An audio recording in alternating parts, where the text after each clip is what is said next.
Hello, everyone. Welcome to She Talks podcast. This is Markella, and I am Katja Melvin, and together we are now recording an episode, our first episode of She Excited. Talks segment. So, how did this whole thing come about, and why we? We're going to talk about that now. Yes. Yeah. And by the way, this is the reason why we are recording podcasts, because our style of conversation is very casual. We laugh, we're being goofy, and I think that deserves its own place in the world. Absolutely.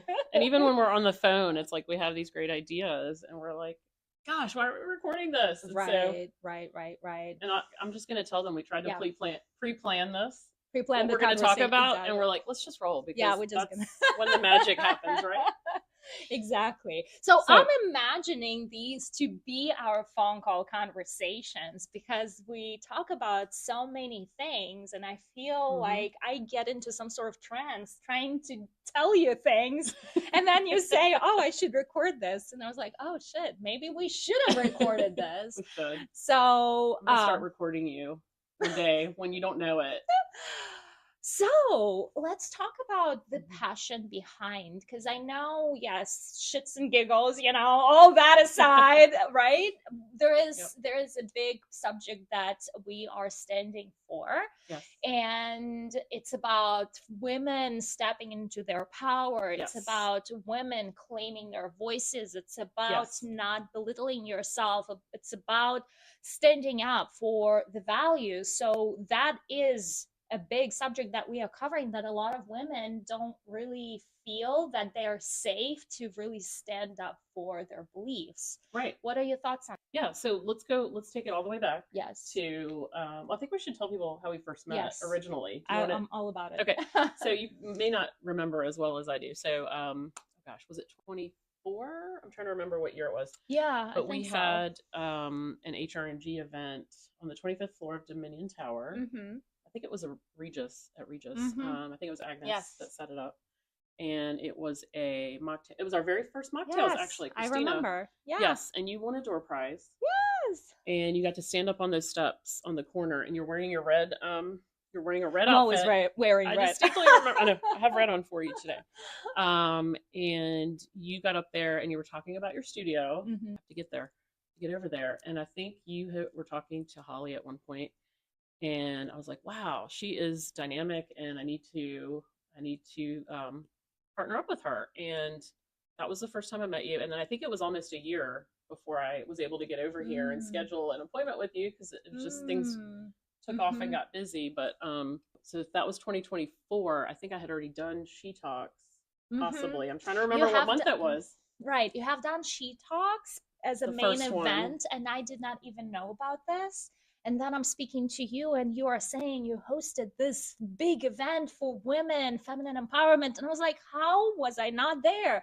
How did I not hear about this? That's right, because I met you in November. That's right. It was a November event. And the event, the She Talks, the main event was in March. And by the way, for anyone who does not know what we are referring to, share with us what is the main event, what it's about, why you are doing this, because you are the founder. What was the purpose, the passion? Yes. So, so basically She Talks, it was kind of, I don't want to say it was a vision, but it was sort of like something I guess dreamt about a few times. And I started doing research on International Women's Day, and I found that, I started sort of doing almost like a quality check, if you will, right? Mm-hmm. So my friends that had worked for larger companies, I kind of asked around and said, hey, what does your company do for International Women's Day? Do they do anything at all? Mm-hmm. And they said, oh, they send an email, or they do a social media post, or they write a little note that says, thank you for strong, or, whatever it might be. I said, wow, so nothing's really done. And then I just kept asking, it was, it took me a couple months, and they said, oh, we have, they fly somebody in from, Florida or California to talk to us. And I said, wow, okay. Because what happens is people just tell me things, I just get into conversations, and people that I meet, like, the first day, they're like, I've never told anybody this. And I'm like, I don't know, I just have that effect on people. You do, yes. And I mean, these, people are just, local women here are just incredible. You know, like everyday women have just gone through so much and they're so resilient and they're so incredible. And these stories need to be shared because I'm getting chills as I'm talking about it because I just knew that I had, as the owner of a networking group and as a connector, I'm just like a natural connector. I love connecting people that have a mutual need to meet each other. And I just knew that these stories would change people's lives and that people could benefit from hearing them, whether to be inspired, whether to take action, whether to go on living another day, whatever it is. I just knew that these stories need to be heard, and you don't have to fly someone in. These women are here locally. And so I knew there was something that had to be done. So the more I thought on it, the more um, the more I slept on it, I kept having this vision of like beautiful spaces where women gathered, and, safe spaces where they could speak their whole truth, tell their whole story without being judged, and I just kept getting this pull. I kept getting pulled to it. And I was like, I have to do something. I have to do something. And so I was very careful not to tell anyone about it until I had already, started kind of connecting the pieces. So I would go visit spaces. I would go, so I was kind of doing a lot of it by myself undercover. And, and then I started, and then the right people just kind of started coming to me, if you will. Yeah. And so I started telling a few of my close friends about it. And it just all sort of came together. I didn't know what I was doing. But I just knew I wanted it somewhere big enough to hold. In the beginning, I was hoping I would get 50 people. I was like, if I can just get 50 people there, I'll be so excited. And so I did it. It just happened to be, it fell on a Friday. Yeah. I did it at the Chrysler. I was so excited because I think we ended up having 25 people sign up. Now they told me I had to do it for free. I was like, I don't know how I'm going to do this because we have to get it catered. Yeah. And I had to use their catering company. I was so excited when I had 25 people sign up. And they said, we have to keep it open for, if anybody wants to come in the museum. So all these things kind of fell together. And within the first, the week before the event, we got up to 200 people and I just about fell out. So we ended up having 220 people attend. And it was just amazing. It was a lot of hard work, but it was so rewarding. And now we're having our third one this year. So very excited. Yes. I'm still trying to figure out how to make that story shorter, but no, it's perfect. And I love, so glad I met you. I love the fact, and I'm so glad I met you. I love the fact that people coming to the event within a week from the event showcases how much this is needed in the community. Yes. How many women feel that their voice is suppressed and they would love to share their stories, but also get inspired by the stories of the women that went through the same thing. Exactly. So, much needed. And turns out you are the founder, the groundbreaker, the of something. I don't know if I'd go that far, but I just had an idea, and it just, like I said, I just kept getting pulled to it. And then the goal, my original goal for the second year, was to do a podcast. And so the first year we had 19 speakers, and it was just a lot. So they only had 3 minutes to share their story, which is not a lot. And so I thought, okay, we'll do a podcast, and they can each be a guest on the podcast, and they can share their story longer, and then that way they can take questions and things like that. And then when I met you, you said, no, let's partner together and we'll have it here in this beautiful space. And so that's how that happened. So now the third year we're doing the podcast, which is so cool. So thank you for that. And I'm so glad we've partnered together. And it's been like, what a difference from, can you imagine, we've only been doing this for a year. Yes. And I'm just looking at photos of the space from a year ago, and it's just wild. Like and that I now go meet women and they say, oh, your fire chats are going well. It's like, yes, they are. So it's spreading, it's going around, and women start noticing, and it's beautiful, beautiful thing. It's so funny. On that note, like going back to that first year, this is what I wanted to say. I knew it had hit, like, started spreading the first event, because I started getting people sending me the event, not knowing I was the one putting it on. Yes. And I was like, wow, this is my event. And they don't know it's mine. But they're sending it to me going, look at this. Yeah. Do you want to come with me? Yeah. And I'm like, oh my God, I'm putting it on. So isn't that like fun? Like, it's hit some sort of, Yeah. So anyway, so tell me about your origin story, if you don't mind. Yeah. Or how you started Love Goddess. Well, the love goddess. Oh my God, which Or origin story whichever. I know. I'm like, do I do you want tell? HRNG? Do you want Oh my She God. Talks? I mean, whichever one you want. Well, I want to keep it in connection to the feminine empowerment. And to Yes. me, the reason why I did suggest let's bring it into my space, because that is my vision. I created this space Yes. for having women who are stepping into their power, who are sharing their stories. And what an amazing way to do this. I was thinking more in terms of classes and but an event where women could share their voice. To me, that was a new idea, Yeah. and I was all about this. Yes. And usually I speak to people, and they all say they want to do event here, an event, and then I start. So, I am opening up my space. Come do big thing. Let's collaborate. And they fail me on the execution, or they do it once and then I don't hear from them. So it shows that there is no stability. And when you started coming in and executing and putting them on every month consistently, I knew that you are not just someone who talks for the talking, but who actually steps and backs it up with action. To me, just the fact that you put the big event up without knowing tells me you are bold, big, brave, and you have guts, and you really stand for the movement, the idea. It's not just an idea in the air, it's actually you backing it up with action. And to me, that meant a lot. And I knew you are the right person for me to partner up with, because I knew you don't just say things to say things.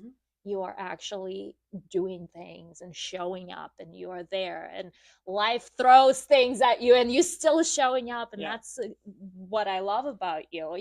You might on the outside look like you're bubbly and happy, and maybe even too much light in your energy, but on the inside, what I saw in you is this strong, bold, brave woman who stands her ground and who shows up and who goes through stuff and still shows up. And I can say that about myself, and that's how I see how you and I are very much aligned, because I know what it takes. I know what it takes to overcome and show up and still keep going and still believe in your idea. You sometimes down on your knees, and you crying and you screaming, and you don't know how you're gonna get out of a certain situation. And then the next day you brush it all off, all or recovered, continue, or the same day, the same minute, right? So like that's what we have do. to. That's what, yeah, exactly. Sometimes we don't have a choice, but that's another conversation. That is, but it is still a choice. Like we can choose to continue doing. There were some projects I stopped doing because I stopped believing in them, but it is about keeping the belief going, right, and still showing up. 100%. Yeah, no, I think you hit the nail on the head with that. I think as female business owners, I think we should name it something. We go through that thing where it's almost like call it a roller coaster, but you know what I mean. That I'm not saying like just because we're females, but females, mothers, a certain age, you know, and it's like, we all know what it is. I can't put my finger on it, but we need to call it something. We need to give it a name and personify it. But I love that idea. I'm trying to think of. So it has to be like kind of ugly, but kind of handsome, but kind of, it's like we hate it, but we love it. Like we have this sort of, what do we want to call it? You know exactly what I'm talking about. I do. I can't think of a name right now for this, but let's come up with a name. We'll come back to that. But yes, we need to call it something, and I talk to Christina Kimbrough about it all the time. We you know exactly what I'm talking about, but we need to personify it, and it needs to be like a punching bag or something. Oh yeah, and it will become the thing. We need to come up with the name for it, but anyway, but yeah, I think we go through a lot of the same things, and it's like if we can't talk about it, what do we have? It's like, because we feel so alone in the business world, because we can't stop. I mean, we have to just like we have to keep going. And same thing, I think, with motherhood, it's a lot of that, and I think that's why, once I had my daughter and then had to go back into the work world, that was just such a wake up call for me. because I think, my job had always defined me. Mm-hmm. And I was so, I would just like absorb. I mean, I would literally just morph into my job, and that was all that I would do. I got married at a later time, and I had my child at a later time. And so to me, I got all my exploring and traveling and fun stuff out of the way in my 20s and 30s. You and I kind of had almost, right, like an opposite experience. Yeah, opposite, yes. In my 20s has been soul searching, but like not in a fun way. I was trying to find my purpose, and then I had to work multiple soul sucking jobs in order to just stay afloat. So my 20s weren't that fun, but what's the lesson? If I were to say what I learned, because my 30s is when things started unfolding, and oh my God, I'm turning 40 this year, so I've gone through. Girl, you look good. I've gone through the moment of 10 years. It's so crazy to think, but my 20s has been soul searching, really soul searching for me. How can I get out of this? What am I meant to do? That my 20s also when losing a child, so I had to hit rock bottom and find a way to rise up. So my 20s was losing myself and rediscovering myself, and I call this a phoenix moment, and I believe everyone has her phoenix moment in her life. For me, it was in my 40s, shockingly. Tell me what that was. What was that moment for you? That's for another day, too. That'll be a whole podcast. Yeah. Well, so it's so funny that you came. So tomorrow, or whenever. Yes. We will be talking more about that. Yes. Because you will have your event. Yep. We're recording this a day before a January fireside chat, which is so finally my time to share my story. I'm super excited. Does it feel a little surreal, because usually you're the host, so you're hosting all these? No, I've been patiently waiting, women. so it doesn't feel surreal. It feels like yes, it's like celebrate. Finally, my turn. Finally, I get to speak and share my story, and exciting. Yeah. I think I remember you asking me, like, if someone backs out, can I be the speaker? I said, technically no, because you have to speak at the annual event first, Katya, but maybe I'll think about it. But nobody backed out. So now she had to go through the motions. She had to apply to be a speaker at the annual event. She had to speak, and now she's actually a speaker at her own space. So I think it's really cool. So I'm so excited. Yeah. Tell us so you'll be talking about that tomorrow. So I'll be sharing my speech. The way it's being planned is to share my Phoenix rising moment, and I truly believe you have to go through some dark stuff in order to know the light. So you when you walk in a dark thing, you're lost and there's no direction, right? But once you walk through this corridor that is not illuminated, and you see the light at the end of the tunnel, and then you go and you walk and walk and walk, and you see the light, you know what that feels like. You have appreciation for that light, because without darkness you would not know what light looked like. Right. And so and there's a lot of parallels that I am drawing from my life experience. And I've had my Phoenix story in my relationship. I had my Phoenix story with the child that I lost.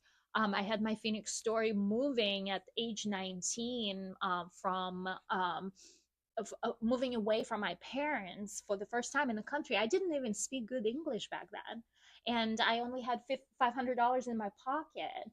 And the first 2 days I was in the United States, I paid $100 just to get from JFK Airport to downtown New York City.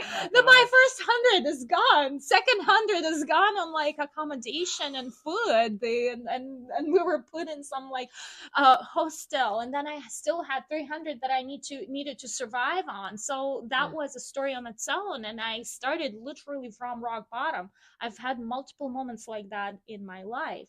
So that's why I'm saying which story do I tell, because Yeah. I have, and you would think I may look young, but sometimes I wonder, oh my God, I feel like a very, very old lady because I have gone through so much already Just in in life. wisdom, right? In wisdom. Yeah. Yeah. And that's So why sometimes when I ask you a question, I feel like you stop and you think before you answer, and you're like, how do I answer her so she doesn't think that I'm wait, give a me an certain way? example. I don't know. Sometimes I'll ask you and you'll go, what do you mean? Yeah. And I'll say, you could just answer however you want, Katya. Okay. You know what I mean? Like sometimes Yeah. you're like, how do I tell her so she doesn't get the wrong impression? Really? I don't over it. Sometimes- I'm just such a plain No, you like do, you open do. book. No, I don't know. ever But like maybe think, this was in the beginning, because I uh-huh. think in the beginning you didn't really know how to take me, right?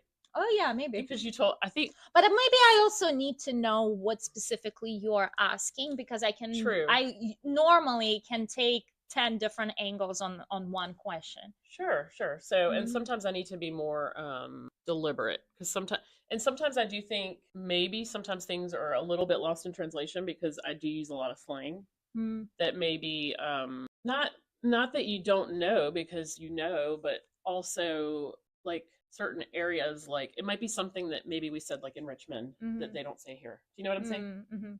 Like I might still use like an old expression that people in Virginia Beach don't Yeah. use. That like And I usually would ask, like, what do you mean? What's that yeah, about? and I'm like, and then I'm like, well, so does she mean what do I mean the question, or does she mean what do I mean the slang that I use? Do you know what I'm saying? Oh, okay, So gotcha. I don't mean like lost in translation. Yeah. English to Russian. I just Yeah. mean this part of the world to the part of the world that I Yeah, grew up in. for sure. Do you know what I mean? Yeah. Because Yeah. there is a distinct difference. Oh, there is. Yeah.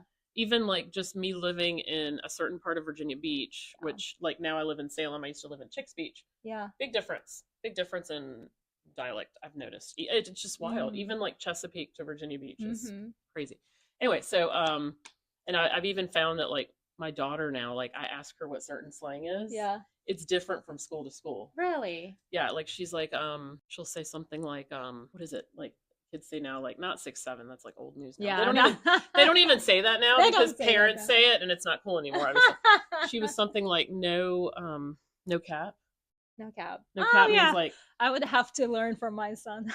it means something different at her school than it does at other schools, Really? which is funny. Tell me what that means at your school. And she said, and I said, so it's Yeah. anyway, it's just that's what I mean when I say Yeah. lost in translation. Yeah. But anyway, see how we get off on a tangent. Right, we get off a lot. Me too. That too. No. So anyway, but yeah, I think what we have is really unique and special. And I think that I knew that when I met you originally that it was going to be, we're going to do something. I'm going to be completely 100% honest. I knew that you were a boudoir studio, but for some reason I also thought that you sold lingerie. Which was like right up my alley, because my first management job was at Victoria's Secret. And I was like, that's so cool. I think that's like, so I was excited to come here because one of my favorite clients when I was selling for the pilot, when I was in sales, was the Full Cup over at La Promenade. Yeah. And I was like, gosh, there really isn't another lingerie store. And you were like, no, I don't sell that stuff. Like we photograph it, but people have to bring their own. Yes. But then when you took me to the back and you showed me your shoe wall and all the accessories and stuff, I was like, oh. And everyone, like, everyone's just kind of, when you do the tour, after the event. Markella made me do the tours, just so you know. I'm not like into doing the tours. How dare you rat me out?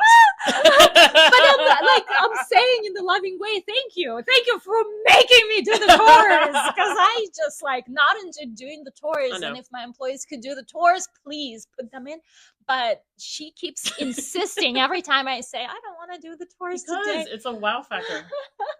And I'm glad, because you're bringing that outsider perspective on what I should be showing people, what people are connecting to, because I've been in the trenches for 12 years at this point, and it's like it's everyday life for me. But when you come in from this, hey, show them this, okay, let's go. Because it's not the same, and I hate to. I mean, your photographs are beautiful, but it's not the same in photos as it is in person. Like, because what they're getting is like a behind the scenes. Yeah. And it's like, again, seeing Love Goddess from the outside. Yeah. You literally even just the front 2 rooms. Yeah. You have no idea. Yeah. Think way back to our very first event. What was our first event? It was not She Talks. We did. Oh yeah, we did selfie station. So that was my idea, because when I came in here, I was like, "This is so cool!" Like you had. That's how these backdrops came about. Yes, remember? I mean, isn't that crazy to think?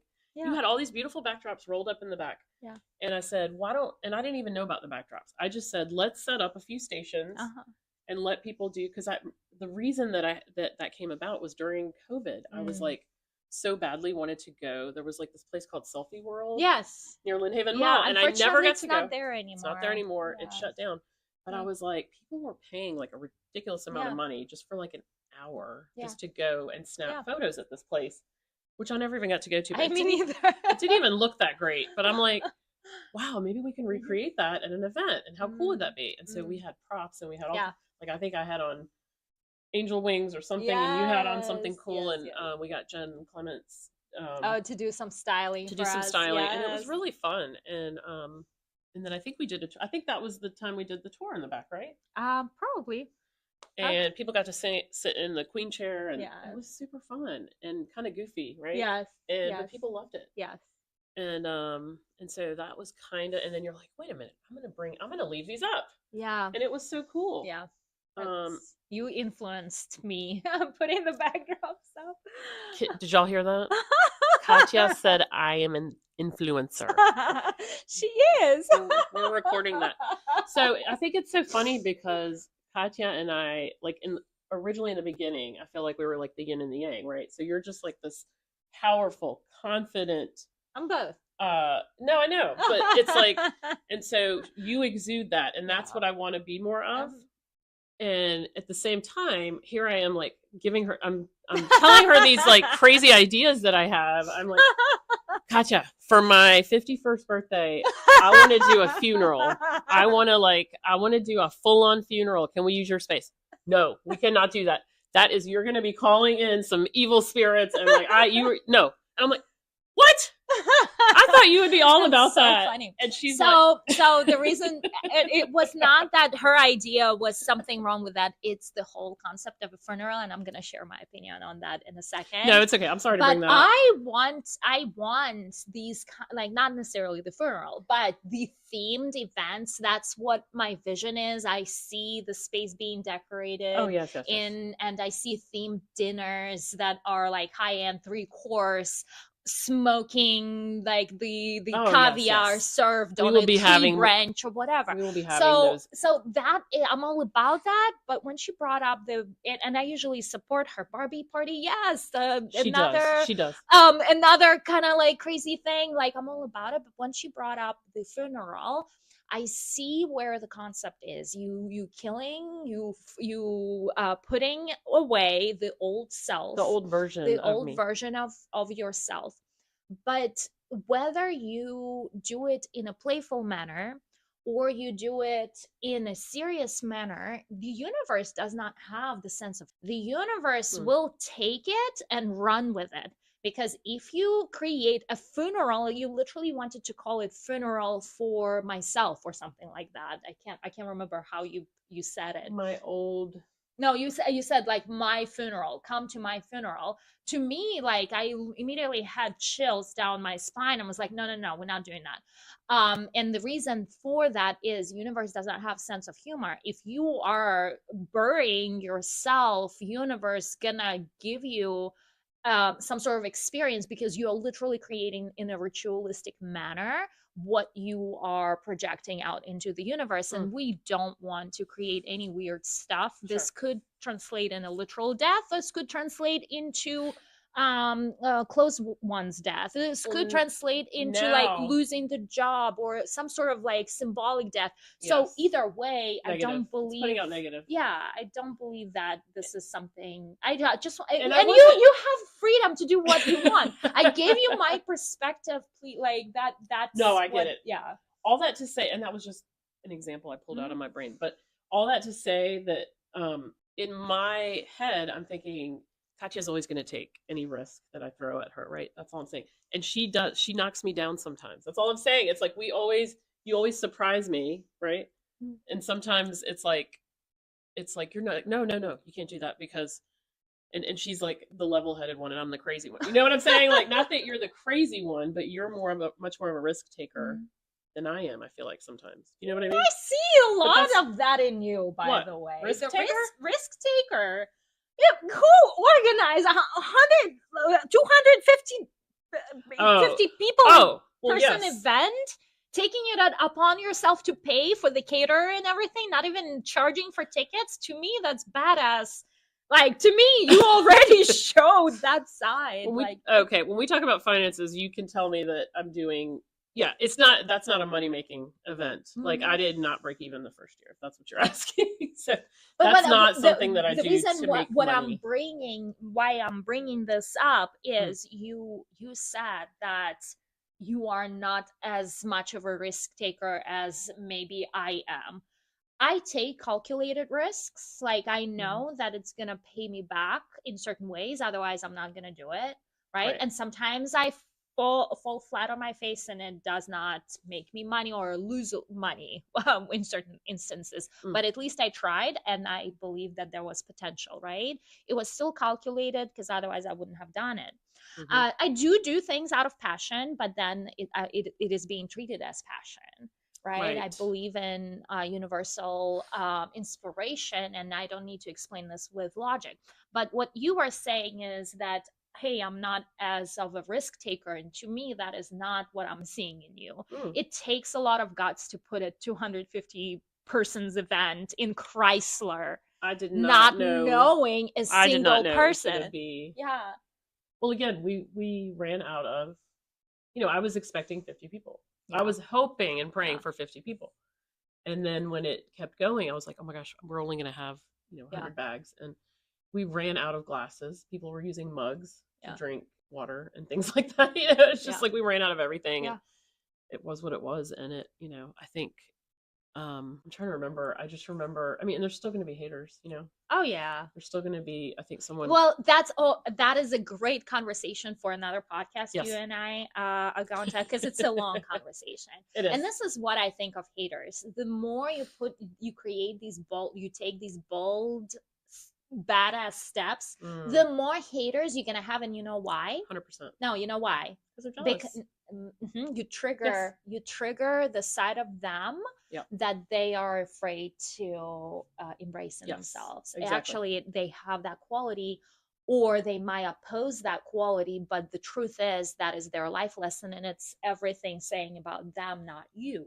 Right? That's why I don't care about haters, because I know it's none of my business. In fact, if I did care about haters, I would not have gone far in life, because I would be always checking myself. But then instead, 100%. I put on blinders, I go my own path, and I don't care about anything else, because it's my life, my path. I do what I want in my life, because it is my life, and I play that game. Exactly. Right? So yeah, but that's a big conversation. I think it deserves its own podcast. It really does. Yeah. Maybe we shouldn't call it that. Maybe we should call it, what's another word? Like not the opposition. We should call it, we'll find a good. I'll call it haters. I'll call it. I like calling things the way they are. In fact, I'm like so blunt and in your face. I'm like, and that's why I'm triggering people, and I'm fine with it. In fact, I love triggering people, and you know why? And that's kind of my side. I actually am working on triggering people, okay, intentionally now, because that, like, that hate spreads. Your face just completely lit up. Really? Yes. Hate spreads more than good words. So I'm like, all right, we're gonna go big. I better stir up some hate.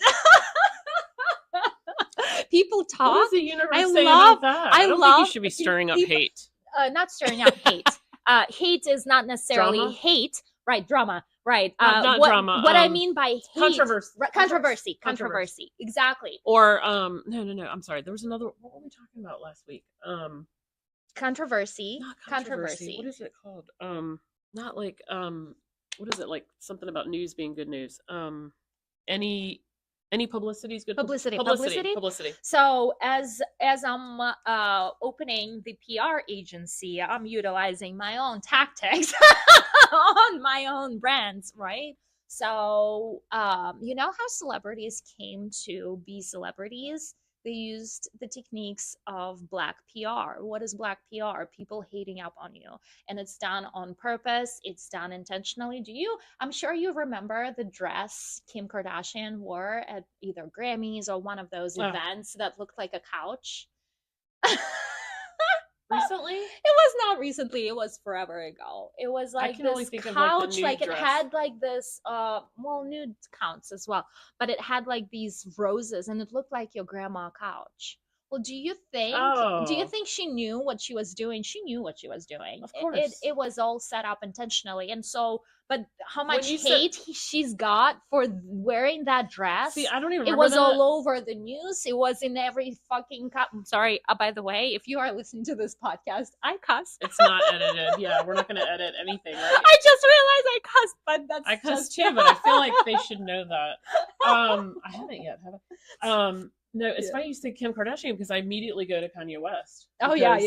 He is just like, I feel like he does. It's all PR. Yeah. Well, some of it, and I think some of it he really. Yes, I think he's played the role so good that he became the role, and that's part of the. Because he believes. Yes, exactly. But yes, I'm sure it started. That's a whole. I think we're already creating all the. Yeah. we need like a notepad. Yes. Right now. All the podcasts, but yeah, I think publicity is very interesting because I did work in PR for a little bit, and it's like kind of a crazy thing. Yeah. But I also love watching, like I don't know why I keep leaning into this. In fact, if you lean too much, you covering your face. So I was gonna bring that up, but I wasn't sure if I should mention it during the recording. No, please. So when you are leaning in, you covering yourself, your face. For video purposes, it's not exactly the greatest thing, okay. So just stay away from it. I don't know, the sound doesn't there I lean in or it's fine. Yeah.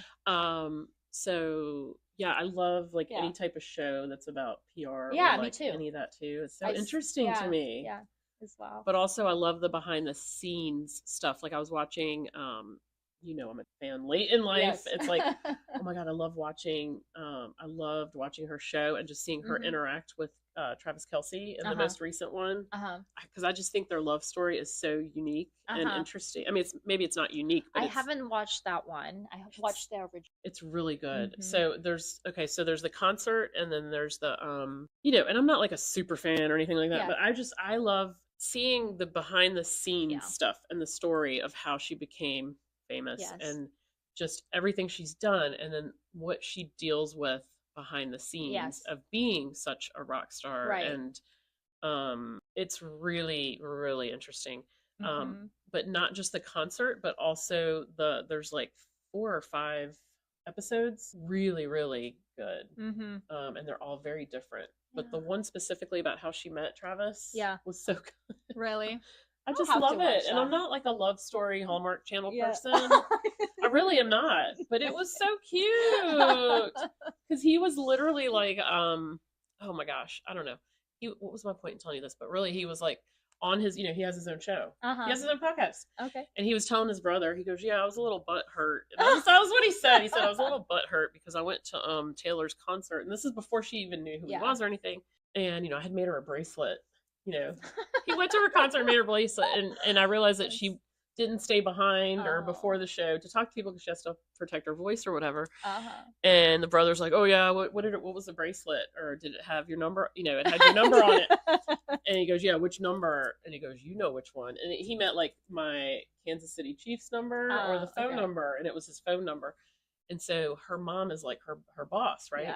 And so she's always on the internet looking for stuff that says, you know, whether it's good or bad about her. And she came across, and so one of her family members is like a Kansas City Chiefs fan, and she asked about the guy, and the family member was like, he's so nice and he's so cute, and it's his mom. And so that was the mom really set it up and said, look at this guy, like he seems like such a sweet guy, how do I get them to meet, kind of thing. Yeah. And she was not into sports, she was not into football. I mean, I just think it's just such a cute story. Yeah. And like the fact that like he has the same type of life as her is why they're such a good match.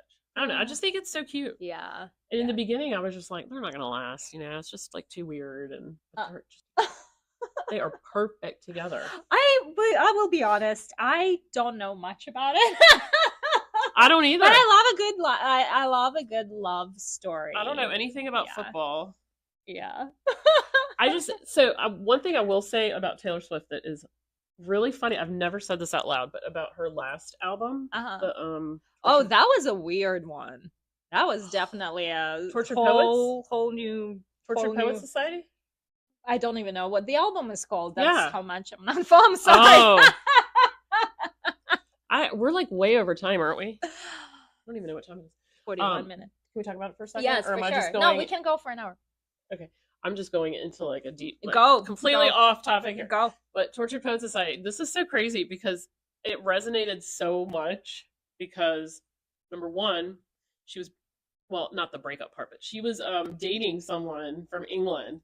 So all this stuff, she was just like, she did this thing called London Boy, like in another album, and then she did this like So Long London thing. So my husband is English, so it's just like, like the So Long London thing and all this stuff. And then the thing she was talking about Florida, there's a song called Florida. So we have a house in Florida. Yeah. Oh, you're like finding the parallels. I'm finding all these parallels, and I'm like, she literally wrote this album for me. I'm like, Taylor, I'm coming for you. I'm like, I'm coming. I'm going to come see you in concert. I know I have to get there somehow. It never happened, but whatever. I was like, she's like sending the bat signals to me. Like, I'm just like, okay. I love it. But literally it was like, I listened to that thing nonstop. And then the whole thing with, what was that one song? It was like, she was like a witch or something. She's just like, I don't know, but it was like definitely like her saddest album, but I know you thought it was weird, but you have to like really understand the lyrics, I think. But like it will help to have she just went through like the worst breakup of her life. And anyway, so all that to say, not that I was going through a breakup, but I read like all those lyrics resonated. I could think about like past events, and I could feel her heartache, and it was a really good album. The one where she's like, oh, who's afraid of little old me? And she was talking about like, it was just like references to her sort of being like people. It was almost like she was parallels to her, like being a witch or something. And like, I always joke with people about like, I was a witch in a former life, but like just joking. Was actually talking of past lives. I have gone into at least oh God, here we go. This is a whole other topic. Yes, this is a whole another topic. Let's do this on another topic. But I joke, and I joke. And everybody sees that picture that the photos that you did of me, and they're like, is there anything I should know? And I'm like, maybe. Why? And people are like, I've lost some friends over that photo. You know that, right? What the hell? If you lose friends over photos, they're not friends. They're like, what is going on? Like, do you do tarot cards now? And I'm like, maybe. Why? And I'm like, I want to. And I'm like, I have friends that do it. I'm going to learn, And they're like, yeah, no. And I'm like, bye-bye. I want to know. Now you're making me like, I started posting my lingerie photos like 5 years ago. I wonder how many friends I lost. So, we talked about this too, right? Like the shedding. So 11/11 was that big portal. See, now we're getting into like a totally different time. Maybe we should turn it off and then turn it segment. But 11/11 was like that big portal, right? And it was like the shedding and all that stuff of things that are no longer meant for you, right? And so 11/11, but what's even bigger portal that happened recently, and this today is what? The 29th of January of 2026. So for anyone who is listening, exactly 11 months till my birthday. Start shopping now. Exactly 11 months till my birthday. 111 was January. even bigger portal. 11/11 was a big portal, but 1/1 in January was a stronger portal. And so yes, I personally had a lot of clearing during the 11/11. But 1/1 was. So was there something that happened yesterday or the day before? Because like, I think I told you, like I had all these, I lost a lot of friends last year. Like when I say friends, what do you mean lost? Let's clarify to the audience. What do you mean by lost? Are they dead? No, or what do you mean? Why did you lose them? Oh gosh, various reasons. Well, share. I don't want to be specific because don't be specific. We don't need to know who the people are, but share your story, share your angle. Like, what's going on with you that you are losing people? I don't know. They no longer serve. Some some friends are only here for a short amount of time. Yeah. And so whatever it was, they were all different seasons of my life. And it was just so odd how right after that, one I got a text from, and it's just something that I had said that was not meant in the way that it was said, that was offensive, but also at the same time, her life had changed. My life, it was sort of like a Dear John letter. It was sad because our daughters were a friend, their friendship too. But actually, once I got the sadness out of I was like, you know what, it's probably a good time, and I was okay with it. And then, I could count on two hands. I'm not kidding. I could count on two hands. And so what that tells me, and this was something that I admired in you too, because you were just like, I don't have a lot of friends. And I said, oh my God, I have too many friends. You remember I said that? Mm-hmm. And I was just like, I just enjoy people so much that I wasn't leaving time for myself. Right. Mm. And so I think, and people have these expectations, and maybe see how I start clenching, like when I start talking about it, because I'm just like, I put these expectations self, and then they put them on me too, that, certain people expect to talk to me every day. Yeah.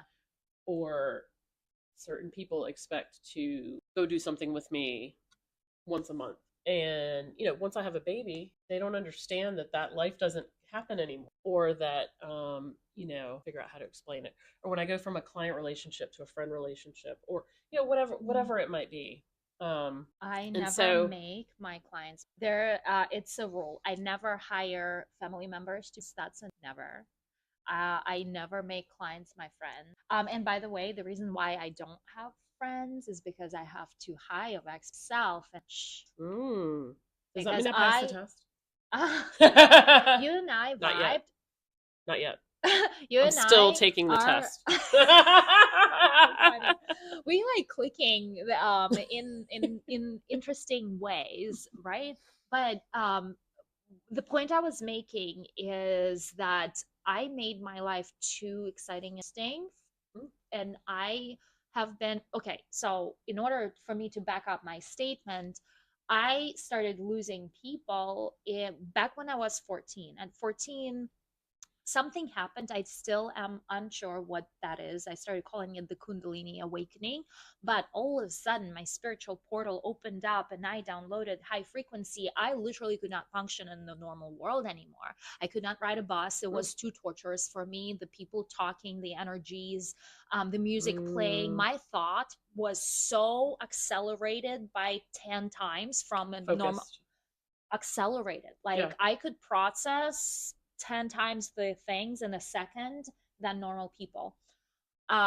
This has put me, I was living in a very high frequency, but because I was not trained yet, I was only 14. What happened? So I read a book that has sparked the opening, but I really don't know, I can't explain to you why, what the opening was about. What book was that? We'll talk, okay. That's big subject. We can talk about, but that was huge part of my life for sure, for let's call it first half of my life. But this is when my mom would look at me, and that's when my first rejection wound happened, and I'm still playing this out, and maybe I am shining too bright because of that rejection wound, but this is what happened. My mom would look at me and and she would say, we need to go to a psychiatrist, or let's go and why are you not doing this, or your beliefs are too naive. I met so much judgment from my mom, who was my best friend up till this point. And then I started seeing all that coming through, and then people would look at me weird because I became isolated. Nobody could understand me. I was going through massive up level in a sense, and all I wanted, first of all, I was rejected by the outside world. People would look at me weird. I was just like going around saying weird stuff, thinking I have to share this breakthrough with people, like everything in me. And I was At still a 14. child. Yeah. I was still a child. And I was like, oh my God, this is the truth. Let me share this with you and this with you and this with you. And I was so passionate about it. And I remember I still remember to this day, and I think it's life defining moment of my life too. I was in the hallway putting a coat on, and I said, I have to, and I was like declaring in front of my mom, I have to share the truth with people. And I was so convinced I'm gonna go out there, I'm gonna be on big stages, I'm gonna tell them, I'm gonna show them. And my mom is kind of like, you don't need to show anyone. I was like, what the fuck are you talking about? That's my mission I just shared. And I felt so unseen and shut down from that statement.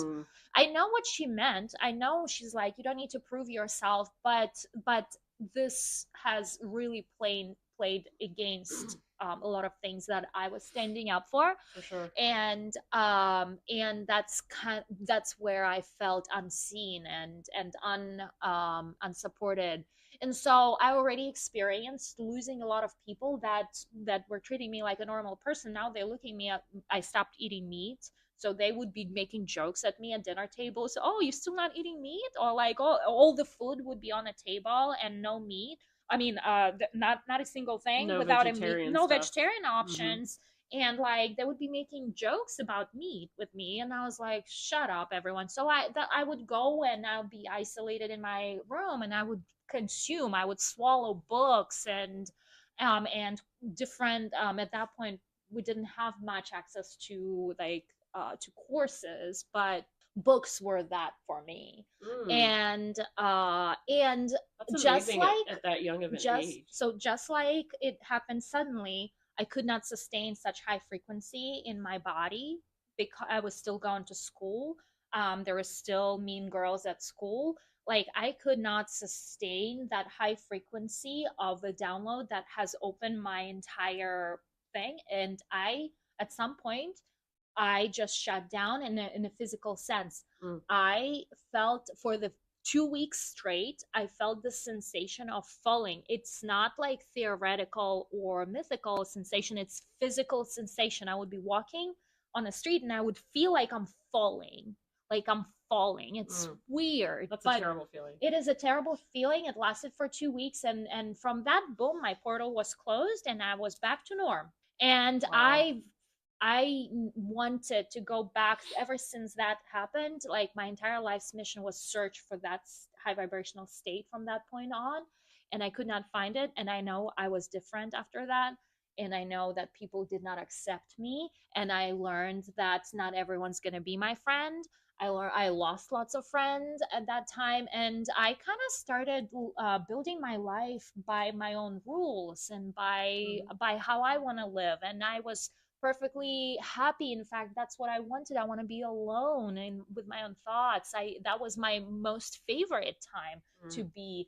But on the outside, I was also going through an angry phase. Like I was angry that my portal closed. It was amazing, and now I am back into what is this, right? The real world. I started rebelling.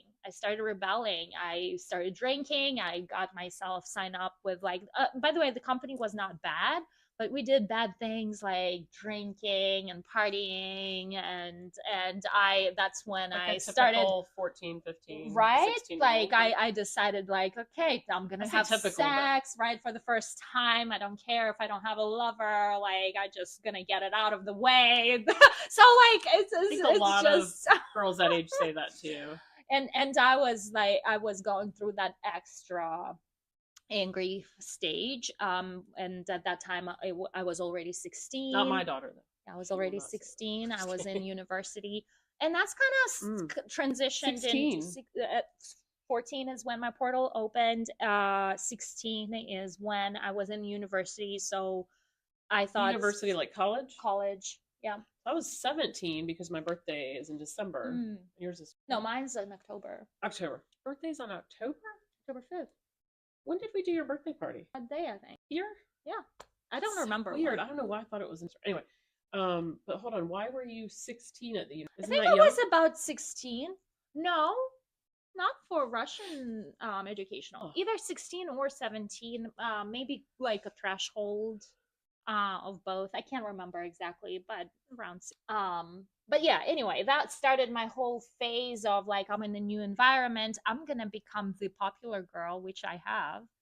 I created this. By the way, I specialize in identity molding. Okay, I'm the master of it. So and it started back when I was creating my I created the fit body, by the way, back after that Kundalini awakening, right? I was in my room getting lots of weight, by the way, because I wasn't moving much. Oh, okay. And after it finished, I decided, you know what? I'm gonna shrink myself. Huh. And I did with my mind. I didn't even exercise that much. I didn't even like not eat that much, but I shrank myself within 2 months. In 2 months, I went from being a little chubby to being skinny. That's how I blew my own mind. Well, it is all mind, because the Mhm. reason, right? Because the reason we overeat is because we're Yeah. trying to. Yeah. This is a whole, and we're way over time. We are way over time, but it's okay, right? It's okay. It is okay, but no, it's not, because I do need to pick my Right. dog Yes, up. for sure. However, we do need to wrap it up. My goodness, we could chop this up. We could. No, We could. I want you to keep going, but That's what I love about her. I know we're keeping everything. I could listen we're to keeping you all day. everything. You know that. But yeah, that's why we're gonna do this time and time again. I love you. I'll share lots of stories. I'm like I said, I'm surprised my freaking life has so much material, so much material that I can share. You say that you're an open book, but see, I'm still leaning into it. You say you're an open book, but you're not. You're still very mysterious. Right, because I have so much that I went through. Yeah. Okay. So anyway, this is what you're gonna get yourself into. Lots of random topics. We literally touched on everything. And when we say what the topic's gonna be, it's gonna be that, and then like squirrel, 10 million of other topics. But that's the beauty of it, and I love that it's unfiltered, unedited. In fact, I want to keep it this way. I don't We don't care. have time to edit. Sorry. Yeah, that's the main reason. But also, I don't care for being polished. And I think part of what we are promoting here is raw you, raw, authentic you. No need to be pretty or well, you're gonna get pretty, and then you're gonna get wet hair and makeup that's half done over here, and that's just the way. And you're also gonna get green socks. Okay? I did not even. I didn't think we were doing the podcast today, so you're lucky that you got a jacket. So anyway, thank you so much for tuning in. This is awesome. And we will be bringing guests, so Yes. guests will be just as crazy as us. Even crazier. if that exists. If that exists. I'm excited.